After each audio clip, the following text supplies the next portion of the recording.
សូមគោរពជំរាបសួរលោកគ្រូកែនចន្ទថាដែលជាលោកគ្រូទេសមុខវិជ្ជាការវិតម្លៃនៃការសិក្សានាងខ្ញុំឈ្មោះប៉ៅស្រីកែវជាកេរ្តិ៍មួយនិស្សិតនៅថ្នាក់ងអ៊ីនៃសាលាគរុកោសល្យនិងវិក្រិតការខេត្តតាកែវថ្ងៃនេះនាងខ្ញុំមកធ្វើវីដេអូបទបង្ហាញទាក់ទងទៅនឹងមេរៀនទី3ដែលយើងនិយាយអំពី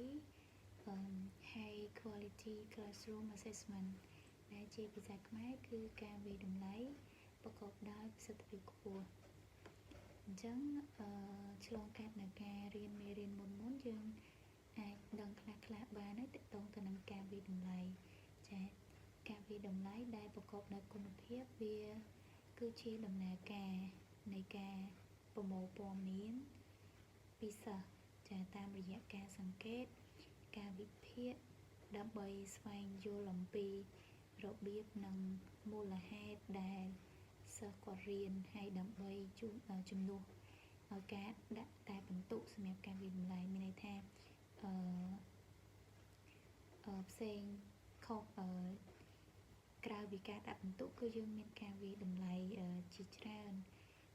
មិនមែនមានតែការ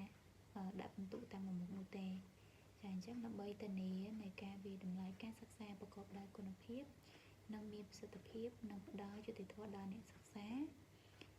ត្រូវពឹងផ្អែកទៅលើលក្ខណៈវិនិច្ឆ័យគោលការណ៍សំខាន់មួយចំនួនដូចជាចាអញ្ចឹងលក្ខណៈវិនិច្ឆ័យដែលធានាប្រសិទ្ធភាពនៅក្នុងការវិតម្លៃនៃការសិក្សានោះវាមានដូចជាទី1គឺvalidity ដែលជាភាសាខ្មែរគឺមានន័យថាភាពត្រឹមត្រូវចាអញ្ចឹងភាពត្រឹមត្រូវនេះមានន័យបែបម៉េចទៅចាភាពត្រឹមត្រូវគឺសំដៅទៅលើការវិតម្លៃដែលត្រូវវាស់វែងអ្វីដែលបានគ្រោងទុកដែលស្របទៅតាមគោលបំណងនិងខ្លឹមសាររបស់មេរៀនមានន័យថាយើងវិតម្លៃនៅអ្វីដែលយើងបានព្រៀងទុកជាស្រេចរួចរាល់តកតងទៅនឹងខ្លឹមសារមេរៀនគឺជាការវាស់វែងដែលចំគោលដៅនិងស្របទៅតាមមេរៀនដែលបានបង្រៀនចាអញ្ចឹងខ្ញុំបានបកស្រាយមានអញ្ចឹងជាក់ស្ដែងឧទាហរណ៍ដូចជានៅក្នុង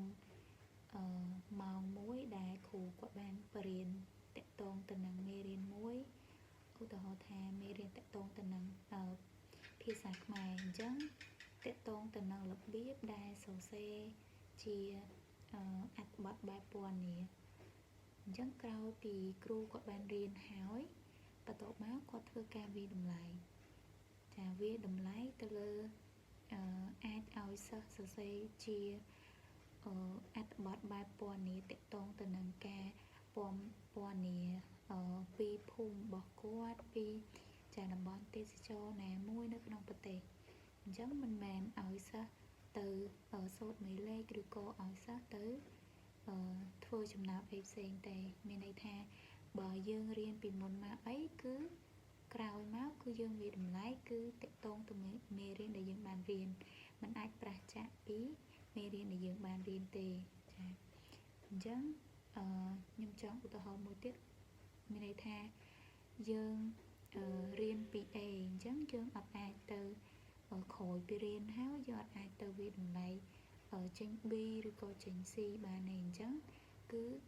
វាប្រឆាំងចាអញ្ចឹងភាពត្រឹមត្រូវគឺមានន័យថារៀនវាតម្លៃអ្វីដែលបានរៀនទី2គឺតកតងទៅនឹង reliability មានន័យថាភាពទុកចិត្តបានហ្នឹងជាអ្វីទៅចាភាពទុកចិត្តបានវាគឺជាលទ្ធផលវាតម្លៃមានស្ថិរភាពមានន័យថាវាអត់ប្រែប្រួលហើយទោះវាតម្លៃជាច្រើនដងឬដោយអ្នកវាតម្លៃផ្សេងទោះបីជាបដូរអ្នកកែឬក៏បដូរពេលវេលា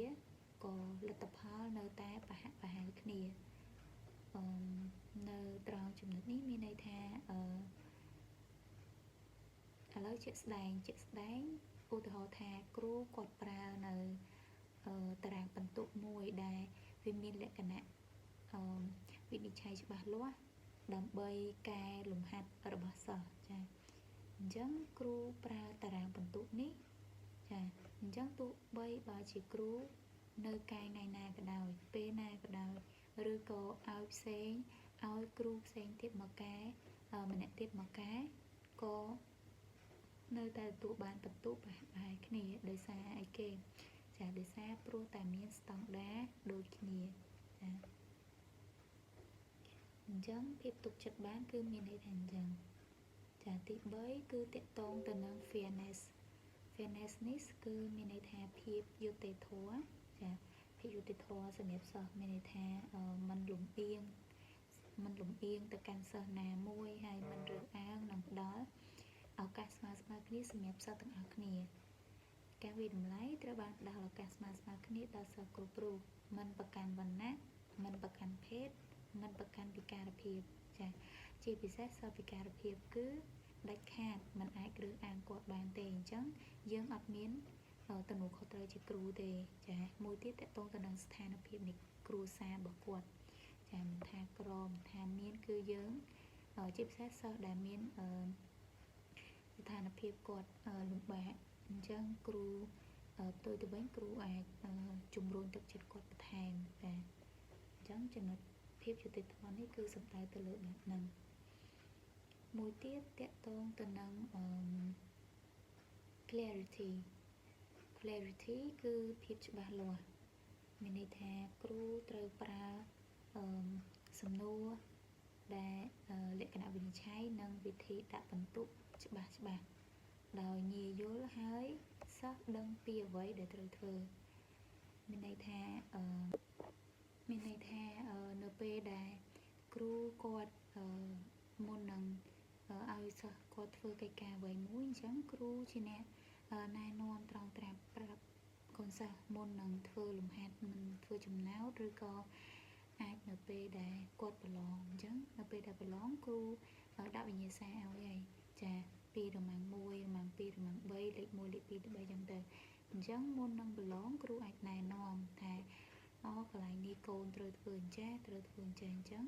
សិស្សគាត់អាចងាយយល់ចាអញ្ចឹងគាត់ដឹងថាអ្វីដែលគាត់ត្រូវធ្វើហ្នឹងត្រូវឬក៏ខុសចាត្រង់ហ្នឹងគឺចង់និយាយអញ្ចឹងចាចំណុចមួយទៀតគឺភាពសមស្របតាមអាយុនិងកម្រិតសិស្ស appropriateness ចាភាពសមស្របតាមអាយុនិងកម្រិតសិស្សចាអញ្ចឹងគេចង់សំដៅទៅលើសមត្ថភាពឬក៏តកតងទៅនឹងអាយុសិស្សសមនឹងអាយុកម្រិតសមត្ថភាពនិងបទពិសោធន៍សិស្សទៅតាមកម្រិតថ្នាក់មានន័យថាការបែងចែកសិស្សទៅតាមអាយុរបស់គាត់ទៅតាមកម្រិតរបស់គាត់ទៅតាមថ្នាក់នីមួយៗឲ្យត្រូវជាមួយនឹងសមត្ថភាពនិងអាយុរបស់គាត់ចាទី6គឺតកតងទៅនឹងpracticality តែជាខ្មែរមានន័យថាភាពជាក់ស្ដែងនិងអនុវត្តបានភាពជាក់ស្ដែងនិងអនុវត្តបាននេះគឺវាគឺជាលក្ខណៈវិនិច្ឆ័យមួយដែលអាចអនុវត្តបាននៅក្នុងថ្នាក់រៀនមិនស្មុគស្មាញឬចំណាយពេលនិងធនធានលើសកម្រិតការវិតម្លៃនេះត្រូវតែអាចធ្វើទៅបាននៅក្នុងលក្ខខណ្ឌពេលវេលាថវិកានិងធនធានដែលមានចាអញ្ចឹងតកតងទៅនឹង practicality នេះគឺវាគឺជាវិធីមួយដែលអនុវត្តនៅក្នុងថ្នាក់រៀនតែគឺគិតទៅលើពេលវេលាដែលសមស្របហើយតកតងការចំណាយនេះគឺធ្វើម៉េចឲ្យការវិតម្លៃនេះការចំណាយគឺសមស្របទៅនឹងអ្វីដែលយើងមានចាអញ្ចឹងតកតងទៅនឹងពេលវេលាខ្ញុំសូមឧទាហរណ៍តកតងទៅនឹងពេលវេលាគឺឧទាហរណ៍ថានៅក្នុងថ្នាក់មួយហ្នឹងចាមានកូនសិស្សចំនួន50នាក់ចាហើយគ្រូបន្ទាប់ពីរៀនហើយគាត់ចង់វាតម្លៃសិស្សនៅក្នុង1ម៉ោងសិក្សាដោយការសួរសំណួរម្នាក់ម្ដងចាអញ្ចឹងនៅក្នុង1ម៉ោងសិក្សាគឺវាពេលវាតិចចាសម្រាប់សិស្ស50នាក់គឺសួរម្នាក់ម្ដងគឺ មានន័យថាវាខាតពេលចាអញ្ចឹងគឺការអនុវត្តវិធីនេះគឺវាអត់អាចអនុវត្តទៅបានទេប៉ុន្តែផ្ទុយទៅវិញគ្រូគាត់អាចបដូរវិធីទៅជាការបែងចែកគាត់ទៅតាមគ្រូតូចទៅតាមក្រុមតូចបន្ទាប់មកដាក់ជាកិច្ចការក្រុមឲ្យគាត់ធ្វើហើយគ្រូជាអ្នកដើរពិនិត្យមើលចាអញ្ចឹងវិធីហ្នឹងវាមានលក្ខណៈសមស្របជាងចាចំណុចមួយទៀតតកតងទៅនឹងភាពបន្តនិងទាន់ពេលវេលាចា continuity and timeliness ចា